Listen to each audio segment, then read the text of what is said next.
ஓஹியோவில் பிறந்து மெசசூசெட்ஸில் வளர்ந்த சுனிதா 1983ஆம் ஆண்டு பள்ளியை முடித்தபின் அமெரிக்க கடற்படை அகாடமியில் சேர்ந்தார். ஆரம்பத்தில் கடற்படை வீரர் ஆக வேண்டுமென்று ஆசைப்பட்டாலும் அவர் ஹெலிகாப்டர் விமானி ஆனார். பெஞ்சகோலா, புளோரிடா விமானப் பள்ளியில் பயிற்சி முடித்தார். மெடினரேனியக் கடல், செங்கடல், பெர்சியன் வளைகுடா போன்ற பகுதிகளில் கலுப்போரின் போது பணியாற்றினார். USS சில்வானியா கப்பலில் துணை அதிகாரியாக பணியாற்றினார். 1993ஆம் ஆண்டு நேவியின் டெஸ்ட் பைலட் பள்ளியில் சேர்ந்து வானூர்திகளில் பயிற்சி பெற்றார். அப்போது ஜான்சன் விண்வெளி மையத்திற்கு சென்றபோது அவர் நிலவுக்குச் செல்ல ஹெலிகாப்டர் பயிற்சியின் பயன்களை விளக்கினார். அப்போது நாம் மீண்டும் நிலவுக்கு செல்ல வேண்டும், அதற்கு ஹெலிகாப்டர் பைலட்டுகளுக்கும் ஒரு முக்கிய பங்கு இருக்கும் என்று கூறினார். அதுவே அவருக்கு உற்சாகத்தை கொடுத்தது. தன் கனவுகளை அடைய தானே தடையாக இருக்க முடியாது என்பதை கணித்தார். இதற்கான தேவைகளை ஆராய்ந்து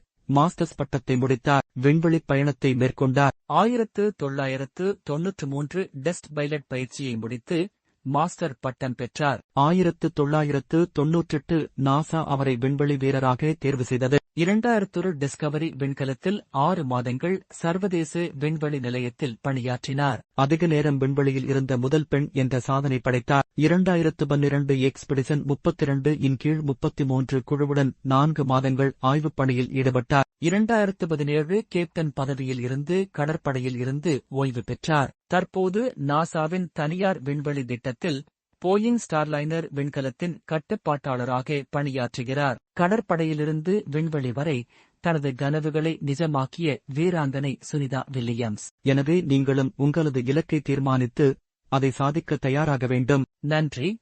லைக் பண்ணுங்க, ஷேர் பண்ணுங்க, சப்ஸ்கிரைப் பண்ணுங்க.